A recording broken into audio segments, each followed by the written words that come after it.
My name is Meredith Stokes. I am the U.S. Manager for Pearson English Assessments, and I want to thank you guys again for coming.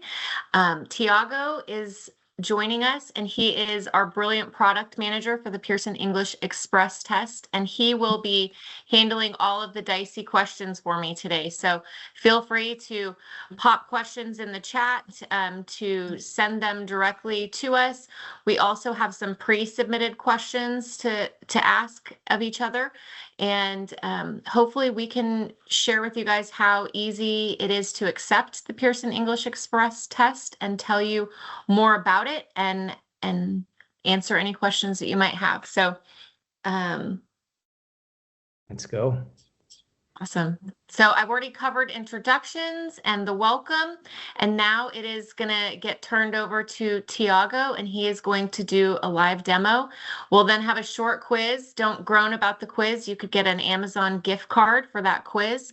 Only is going to take 2 minutes, and then we will launch into the rapid insights and question time. So I will turn it over to you, Tiago. Thank you guys again for joining. We're so excited to share this webinar today.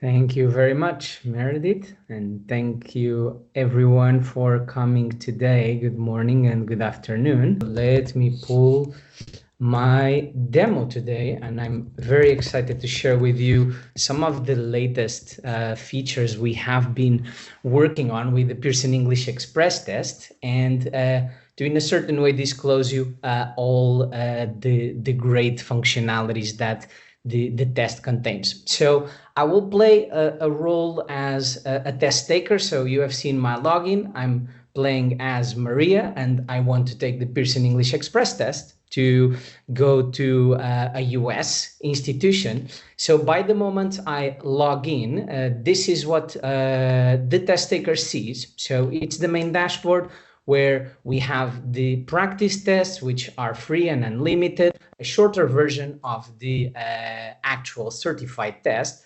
But in this case, I want to show you a bit how to set up this environment, so how quick it is and the cool things that are alongside with. So I will start the test. Basically, at this moment, what the system is doing is generating the test for the test taker. So we have an item bank where we pull all the questions to generate different tests for everyone. And these are the steps that the user needs to do before starting the actual test. So I will go ahead and I will start, and you will see that it's organized within these 3 main steps. So the first one, reviewing the consent. I will do that. I will consent and agree and proceed. Then it's a check on the microphone. So we basically are now testing the whole system, the laptop and the equipment, to see if everything works fine and is ready for taking the test. After microphone is the speakers. So I guess you guys could hear it. So it seems good to start the test as well.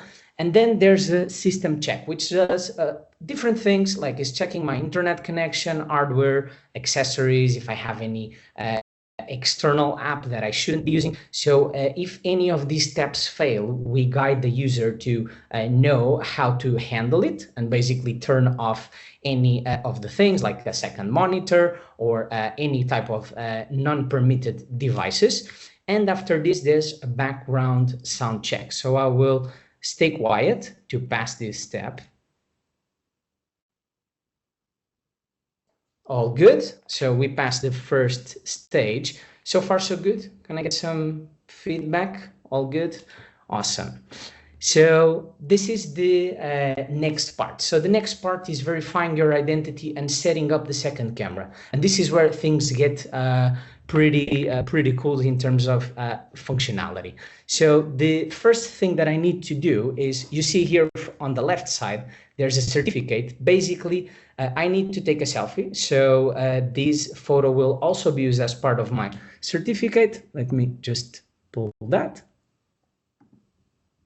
I think I'm okay.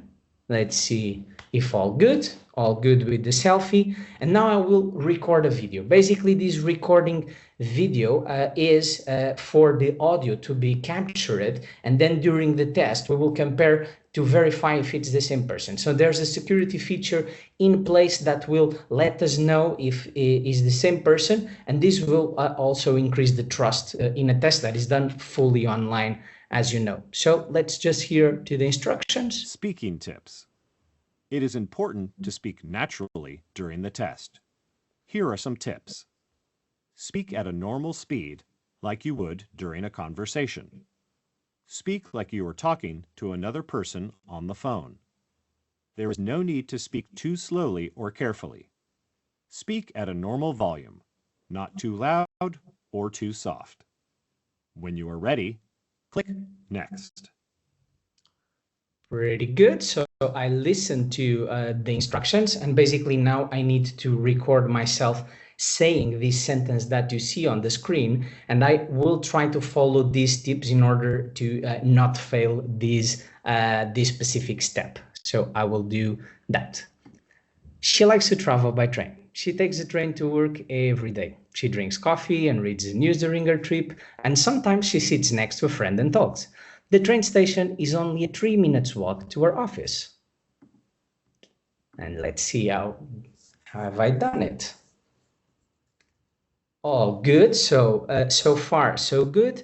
And now this is an interesting part, because I don't know if you all know, but during the test we asked the test taker to set up a second camera. This is a security measure that we want to have in place, essentially to have a double monitoring of the session and to be able to identify potential frauds that can always happen.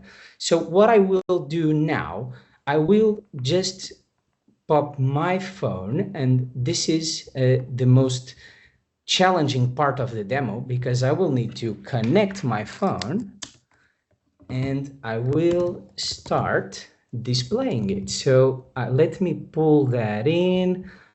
Let me start a new recording. I think you should see me all now, but let me change this to my mobile phone. And let me know, can you guys see my phone on the right side of the screen? It's all good. Awesome. So what I will do now, I will do very much what is told. So you can see, this is my camera. It's a live demo. I will read the code. I will open it. Yeah. The moment for taking a photo of the ID. So you can see that on the left side, my laptop essentially is saying continue on the phone. So now I will read my ID. I have prepared an ID, which is a testing example, so I don't use my one during the webinar. And a good thing that you will see is that by the moment I place the ID on the frame, it will automatically detect. So this is a new improvement we are currently working on, and basically without any need for taking a photo, it will automatically detect my ID. So as you've seen, it detected, it read the fields, the profile is ready. Now we are able to complete it and confirm the profile submission. And the next step is setting up the second camera. Just give me a heads up, so far so good with the mobile phone and all the steps. It's all good. Thank you very much for the feedback. So you see that I need to place my phone exactly as the image says. So nearby a mug or next to a cup, something that essentially allows me to have a vision of the laptop and the user during the test. So you can see I will use this mug. So it's a very cool one. In fact, and what I will do, I will place this in a way that can monitor my phone. Let me just reduce the size of these so you guys can also see the desktop app. Okay, I think like this should be good. So what you guys see now is me. I'm placing the second camera in a way that is visible the laptop, the keyboard, and the hands of the user. So as I haven't passed this step yet, let me just do this in an easier way. So I will do this again. I will just place it on a solid spot. That is all good. Let me just see. And like this. So this is a moment that I really wanted to share with you. Cool. So as you can see, my screen is ready. I do have some cables here in the middle because I'm showing the mobile phone, but in theory, this is not needed. This is just for displaying in the video. But as you can see, the second camera is turned on. Everything is working as expected. And now if I want to start the test, you will see that the second camera will be turned on during the whole section. So basically we are monitoring from this camera and we are monitoring from this camera to ensure an increased level of security. I can just put my charging cable in a way that it's easier to see, but you got all the idea. So during the whole session, the camera needs to be set up and the desktop camera as well. And just like this, we are ready to start the test. So essentially, what did it took? 6 minutes, 5 minutes. I did all the steps. I read my ID. I created my profile account. I set it up the second camera and all is working fine. During the whole test, both cameras, as I said, will be recording just to ensure that later our security experts team, when reviewing the test, can check all the raised awareness that come potentially from the test, and they can check if there was any attempt of fraud or not. So far, so good? Yes? Thank you very much. Cool. So the next step I will do, I will not start the test because starting the test, you know, it can take up to 60 minutes. We don't have 60 minutes. But we have recorded a video which will show you 3 different questions that we wanted to show here with you. So I will close my test application, and what I will do is I will play this video. Let me just put my sound on maximum. I can also turn off the phone. And let's go. The first question that we wanted to show you today is an example of give your opinion. Describe 2 ways that TV shows and films are similar, and describe 2 ways that they're different. TV shows and cinema are similar because they both show content to the end user, and they intentionally have the same purpose, which is having someone watching it for some time. They're different because at home you can be in your comfort, you can pause it if you want. Against in cinemas, you are on a public space which has a schedule and you can't pause every time you want. So you've seen this question is give your opinion. It's an open question that tests your speaking abilities. So the test tests essentially these 4 English skills: reading, writing, speaking, and listening. This one particularly dedicated for speaking, and it's very open. So we ask this open question to give the student this ability to speak about a topic. Usually are these open-ended topics, so we can intentionally evaluate the communication skills of the student. The next one is reply to an online post. So reply to an online post targeting younger generations. So as you can see here, there's a post that was done on a network, let's say Twitter or Instagram or Facebook or any social network, and the goal is for the student to reply it. So we are testing here the writing skills. Let's see it. Okay, I have a project due for class tomorrow, but I'm sick and I don't think I can finish it on time.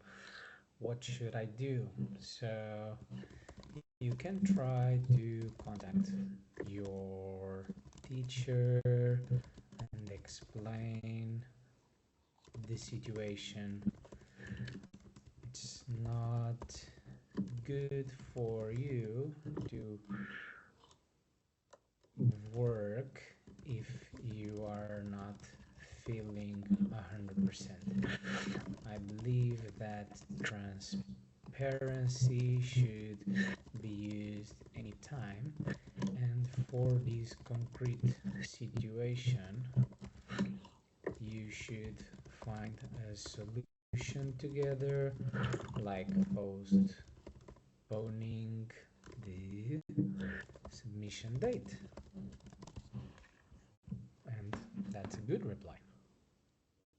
So you've seen another type of question just from a different section. This one replied to an online post evaluating the writing skills of the test taker. The last one is a special one, and I wanted to share here with you today. Essentially is the last part of the test, speech and writing samples. So these samples are unscored. This means they will not count for the final score of the test taker, but they are very good. Why? Because by the moment the student shares the final scores with you, with institutions, they will be able to also watch and see these two samples. So it's a good way for having an additional view of the candidate. And I will show you that as well later on. Let's just take a look at the sample. Record a speech sample. Let's listen to the question. What is an advantage of working in a team? Explain why it is an advantage. To me, the main advantage of working in a team is the fact that you can join different brains and different ideas together. And so yeah, I'm pretty sure the answer was very good, but you get the idea. So essentially is a sample that is also on an open-ended question to give the freedom for test takers to listen to it and give their opinion about. And then this sample is shared with the institutions, which is pretty awesome. So after taking the test, and this is again the moment I will ask you if all is good. Is all good with the sound? All perfect, no issues? Nice. Thank you very much. So the next step, and let's see this scenario. So this student that I'm role playing, Maria, so essentially she already took a test. So she took a test this Sunday, and I will log in into their web dashboard. So you will see that is the main page. The desktop app is just for taking the test or practicing the test. At this moment, I'm looking at my personal dashboard. I see that I already have two tests which were not passed due to some rule violation that was identified. But indeed, there's one, which is this one, where I got a pretty good score, so an 86. Let's see what actions can any test taker do with this. So essentially, by the moment you open your results page, you will see first your final score, 86 out of 90, pretty good. The CFR level as well. There's the code, which is useful, and I will show you why.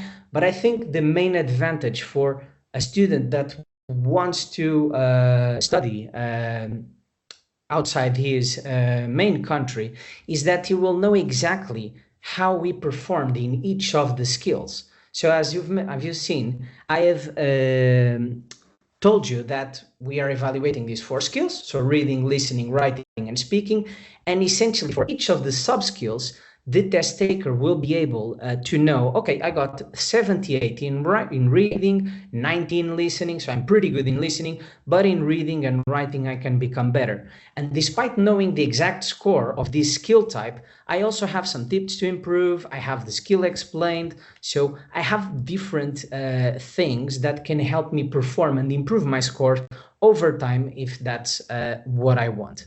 So despite this, despite knowing the whole scoring mechanism, what else can the student do? So the student can download the certificate, which is pretty good. So you can see Maria here with its data, the overall score and the skill type scores. So all this information is in here. But I think the main one, and this is why I also believe you should onboard the Pearson English Express Test, is that directly from here, students can click on a button, just say, share your test results. And if the institution has onboarded and accepted the Pearson English Express test, will be listed here. So will be listed here. And basically, if I want to share my score, let's say with the Pearson English Express school, it's a school example, as you can see. And also let's imagine I want to apply to Department of Computer Science, all programs. Just with this click, I can go to the sharing action, I hit share, and that's it. It's shared with an institution. As simple as this. You, as an institution, what you will get? You will basically get an email which will inform you about this. This is an example, but this is more or less how it will look. Hello, with your name. You got a new test that was shared with you. There's a specific code of this test. And then you can open the platform you already know, or if you don't know, you will know now. So SRW is the platform used for our schools, and essentially you can check all the scores in there. So all the scores that were shared with you, you will be able to check those. And if I search for this score that was just shared with my institution, you will see that I will see exactly the same report that was shared with me. I can download the PDF. I have all the information that is needed. And I have also the writing sample and the speaking sample. So you've seen that example we have shared during the taking test action. Basically, a book that I've read that I learned a lot from is A Monk That Sold His Ferrari. So you can see this is the flow of Pearson English Express test. We have seen the pre-test setup. We have seen some questions, examples of the test, and we have also seen the second part, which is sharing with institutions, logging in and seeing the results and the candidates information that was shared with you. So this is the demo part, and I believe next, what do we have up next, Meredith? It's a quiz, right? Thank you, Tiago, for that. Yes. Who is the Pearson English Express test specifically designed for? Where can the Pearson English Express test be taken?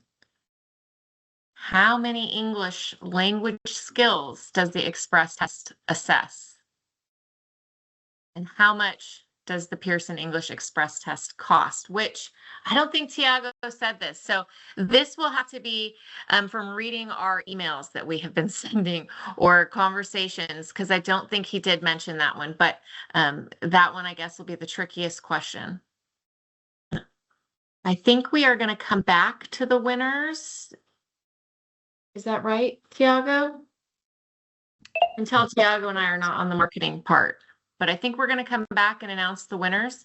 The next thing that I would kind of like to talk about is how easy it is for institutions. Tiago mentioned the platform that you might be aware of or you might not, but what he was referring to is if you already accept PTE Academic, it is the same login to the same platform. You don't have to get a new login or do anything other than confirm you'll accept PTE.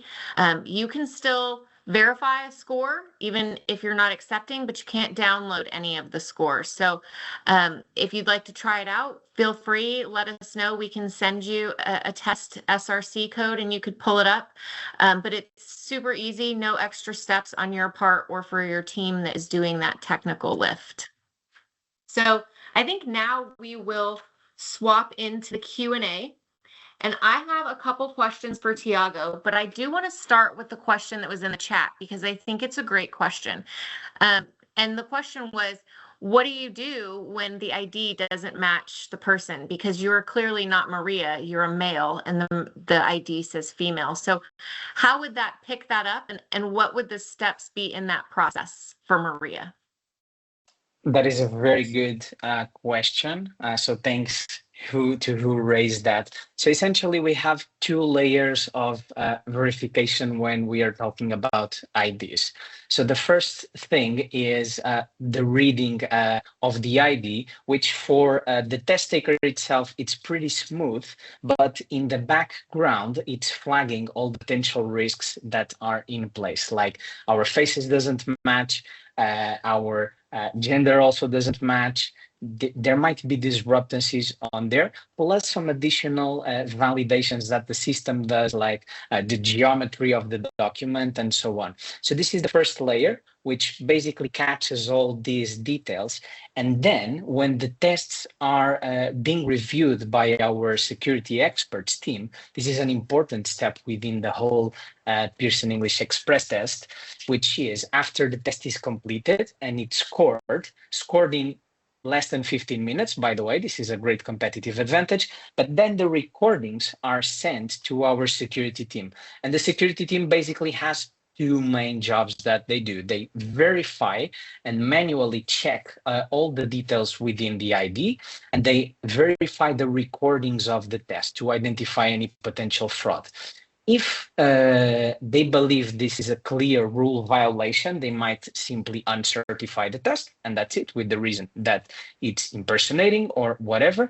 If there's not a strong suspicion of rule violation, but the ID is not very legible, or there's need an additional document for verification, there's a feature in place that the security experts can ask for another document. So it's pretty controlled within these two layers. On my case, I'm using Maria impersonated, but I have special rights on the application as well. Thank you, Tiago. And something that you mentioned with the another layer of verification, if there is a question, I can attest to this.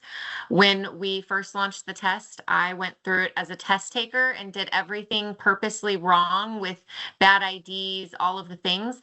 And I'm happy to report that I got an email that had a QR code, and I just scanned the QR code, and then it let me add my next ID. So it took me less than probably a minute to actually go back and then submit it on the test taker side. So it's really easy technology to make that right and get the ID situated. I think in this case, the scores would not be certified, and Maria would have another rule verification mark in her dashboard there instead of a certified test. I hope that answered your question, Peter.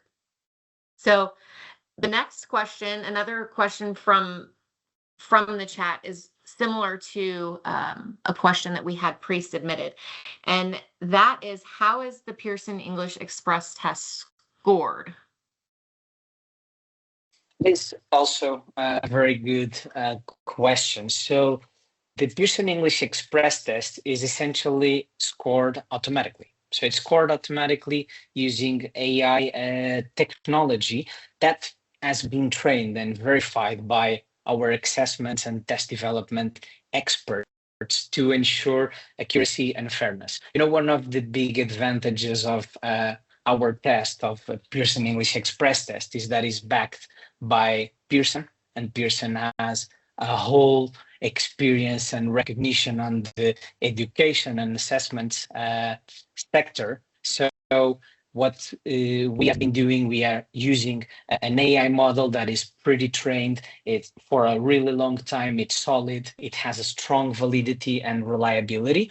And the final score, it can also be part of the question. The score ranges from 10 to 90. So this scale provides a clear and a consistent measure of the English proficiency, also making it easy for you, institutions, universities, to understand a test taker's English proficiency level. And these scores from 10 to 90 are not just the overall, but also the sub-skill scores that we've seen. Thank you. And that's probably making people that might be familiar with PTE think about those similarities. They are both on the GSE. We do have Mallory with us from our test development team. And Mallory, if you wouldn't mind, I've got one question in the chat that's really would be great for you to shed a little bit of light on, but is the score range different on the Express from the traditional PTE? And I'll give my short answer, and then I'll let Mallory have the opportunity to expand if needed. But it would be a similar range as they are both mapped to the Common European Framework. But with PTE, we know that with that precise score, because it is a more comprehensive exam, we're typically more comfortable saying, hey, here's a granular score. Whereas Express being a new test, we might provide a range because it is a more overview of English in a shorter test. But I do think that starting where your PTE score is set is a great place to start, and then looking to your Common European Framework for what are the action items and the abilities that you are looking for in your students. Mallory, did I answer that correctly on the test development side, or is there anything else that you'd like to add in? No, that's exactly right. The two tests are on the same scale. But yeah, a score on one might not mean the exact same score on another test. Like you said, yeah. Yes, so you could start there and look in the range, and we are also happy to help give some recommendations of those ranges. So if you are interested in that custom score setting help, feel free to send us your email or reach out to one of us, and we can get that started with the test development team for you. My last question for you, Tiago, and then I know you have some questions to ask me, would be, is this test available globally yet? And when do we expect it to be? It's also a very good question. So as of today, we are live in 41 countries, if I'm not mistaken. Yes, 41 countries. The majority of countries in Europe, so France, Italy, Germany, Spain, Portugal, Poland, and a list of other ones. We are also in the Americas, so United States, Mexico, and the LATAM region as well, with Brazil, Argentina, Chile, Colombia, Peru, and so on. And at the same time, we are also present in Japan. So essentially, those are the three main areas that we are right now. And what we are doing at this stage is in the upcoming weeks and months, we will progressive roll out to the remaining regions. So essentially, we want to be everywhere, and we will be everywhere. It just takes some time for the product to adapt and to open in the new regions, given the different legislation and things we need to deal with.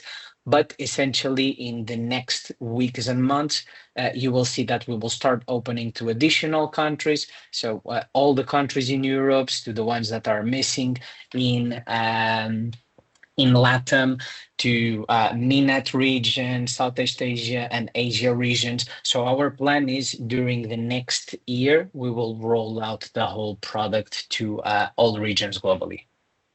Just to make sure that everybody understands, China and India will be in our future rollouts in the beginning of 2026. So we are, and they might move faster. Part of the reason that we haven't really put things out is our team, Tiago and team, are so amazing that they're even ahead of plan and schedule on some of the countries that we are planning to roll out. So just know that we can keep you updated on certain countries if you have an interest in a certain geography or have test takers that have a hard time getting to test centers or just want to take something different. Let us know.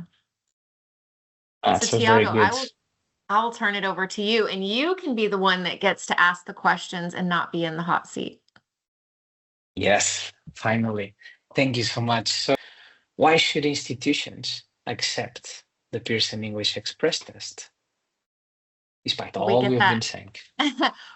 We get that, I think, every day, my team as well. And really, the best answer that I can say is options. Everybody learns different and everybody tests differently. And in our current climate, having access to a test center is not always easy or doable for test takers. So if you're already providing an at-home option for test takers and for your applicants, why not give them an option? That would be my first argument. My second argument is you're going to find people that love Pearson products and want to try the test, or their friend had a great experience and so they're taking it too, and you'll miss out on those potential applicants. So again, I know that it is a hard climate that we're in educational enrollment, and trying to ease any barriers, but making sure that students are still qualified and prepared to succeed is really important for this test. So those would be my two responses to that. Pretty good ones. I'm happy with the answer. And you talked about options, right? So I think a good follow-up question or bridge is how do we compare our tests, so Pearson English Express test, with the other options available, like TOEFL, IELTS, PTE, DET? How is it? So I kind of put them in two buckets. We're all English language proficiency tests, but we're all very different. I would consider PTE, TOEFL, and IELTS in one bucket in your test center, lengthier comprehensive tests that are also more globally focused. So students that are looking to go to the UK or Canada or Australia or haven't quite decided would be in that PTE bucket, versus students that are just looking to come to the US are often looking for the remote testing. So it's not just two different test takers, but they're two different pools. And so we tell everybody it's kind of a side by side. You don't have to pick. Again, it's the same website, it's the same login, it's the same technology. So it doesn't create any additional work to accept an additional one in this line.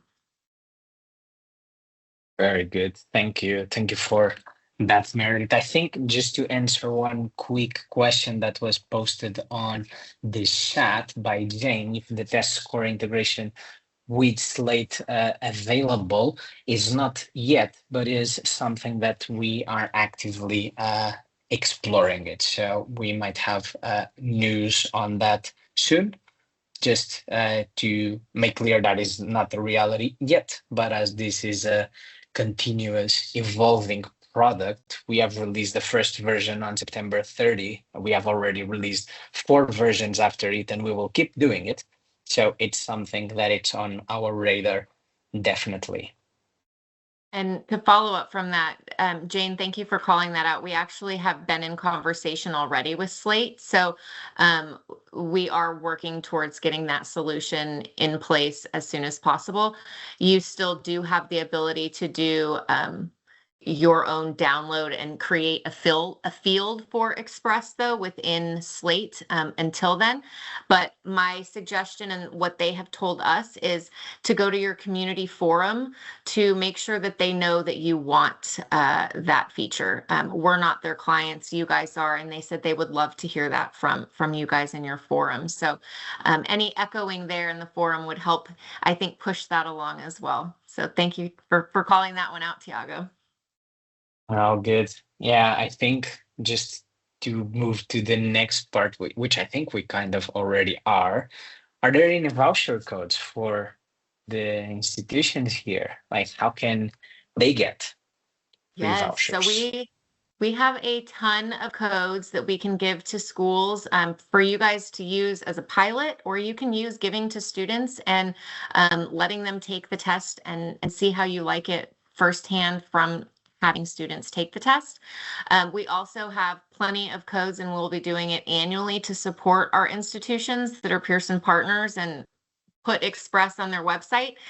So we definitely have the ability, and will be continuing to give codes to support our U.S. institutions. So it's pretty simple. If you want to reach out to anybody on the team, we have a link and we'll just send you over codes and you can distribute them as you please. Yes, even yourselves, you can take the test so you can see it in first hand, right?